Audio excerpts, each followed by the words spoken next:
You have 7 seconds to earn trust for the rest of your life. Think about the last job interview, the first date, the pitch meeting. You spent days preparing what you would say, but their brain made a decision about you before you finished your first sentence. By the end of this, you'll understand the mechanism that builds that snap judgment, and you'll know how to steer it.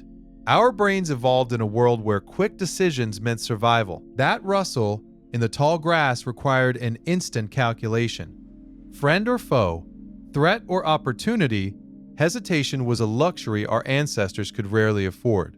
The part of your brain responsible for this lightning-fast assessment is ancient, powerful, and deeply emotional. It's a prediction machine, constantly scanning the environment for patterns that signal safety or danger. It fires long before your conscious, logical mind has a chance to weigh in. Today, you're not scanning for predators in the grass. You're scanning a conference room, a coffee shop, a video call. The hardware, however, is the same. That ancient system is still running, asking the same fundamental questions about the people you meet. It operates with breathtaking speed, making a judgment about someone's character in as little as 1/10 of a second. That's faster than you can blink.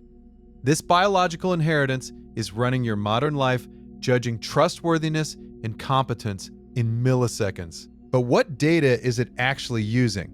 Your brain's high-speed assessment boils down to 2 fundamental questions. The first, and most important, is about warmth. It asks, what are this person's intentions toward me? This is the check for trustworthiness, for friendliness, for shared humanity. It's the brain's way of sorting people into the ally or enemy category. The second question is about competence. It asks, is this person capable of acting on those intentions?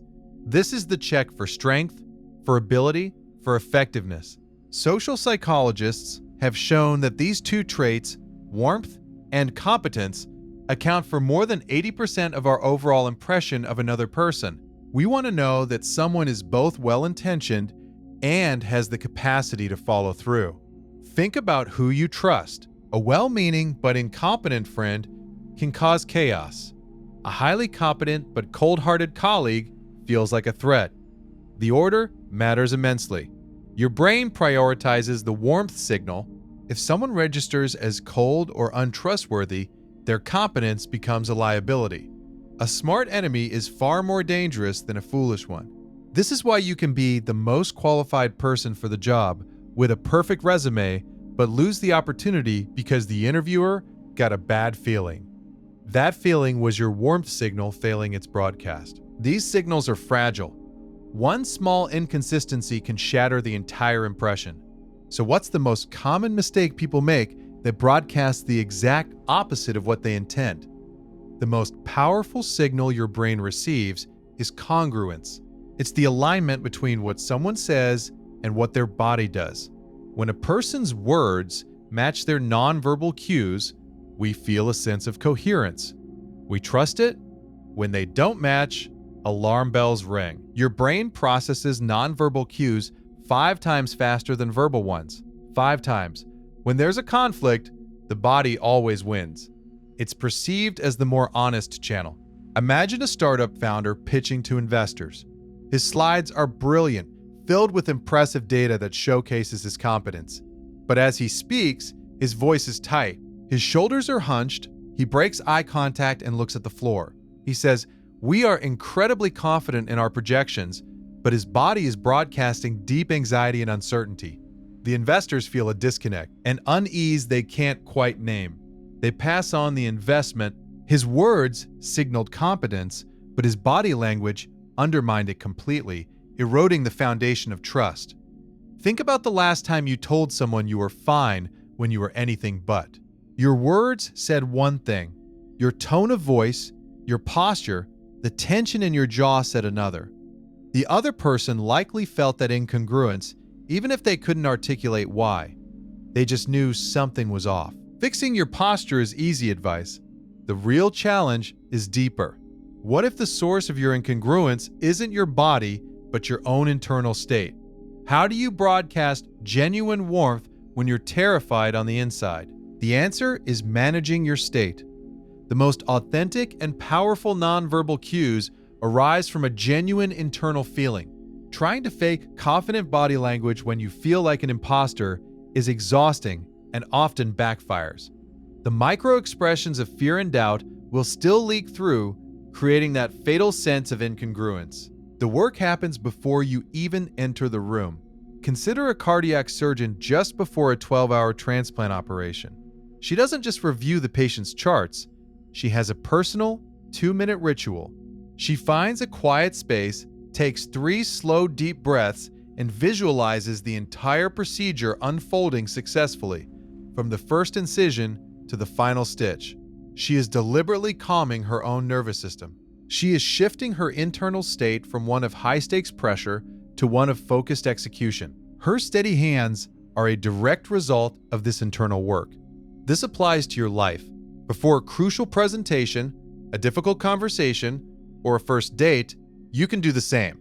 Find a private space, stand tall, put your shoulders back, and breathe deeply. Spend 60 seconds remembering a time you felt truly powerful and successful. Relive that feeling in your body. This isn't about denying your fear. It's about acknowledging the fear and then choosing a physical state that allows you to perform alongside it. You are dialing down the internal static so your true signal of competence and warmth can get through. Managing your state is a powerful tool for that first 7-second window. First impressions, however, aren't just made once. They are constantly being updated, and there's a cognitive bias that makes bad ones almost impossible to erase. This bias is called confirmation bias. Once your brain forms an initial theory about someone, it actively seeks out evidence to prove that theory correct. It filters all subsequent information through the lens of that first impression.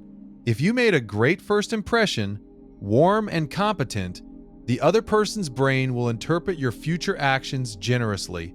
If you make a small mistake, they might see it as an off day. If you are assertive, they see it as leadership. But if you make a poor first impression, say you come across as arrogant and cold, their brain will interpret your actions through that negative filter, a closed circuit. When you try to be friendly, they might perceive it as manipulative. When you showcase your competence, they interpret your confidence as arrogance. You're now fighting an uphill battle against their brain's desire to be right about its initial judgment. Researchers at Princeton showed participants' faces for as little as 1/10 of a second and asked them to rate for traits like trustworthiness. Then, they gave the participants unlimited time to look at the same faces. The judgments barely changed. That first, reflexive snapshot became the reality. A bad first impression is incredibly difficult to undo because you're arguing with a conclusion someone else's brain has already decided is fact. This sounds like a trap. If the first 7 seconds are this permanent, is there any hope of rewriting a bad first impression?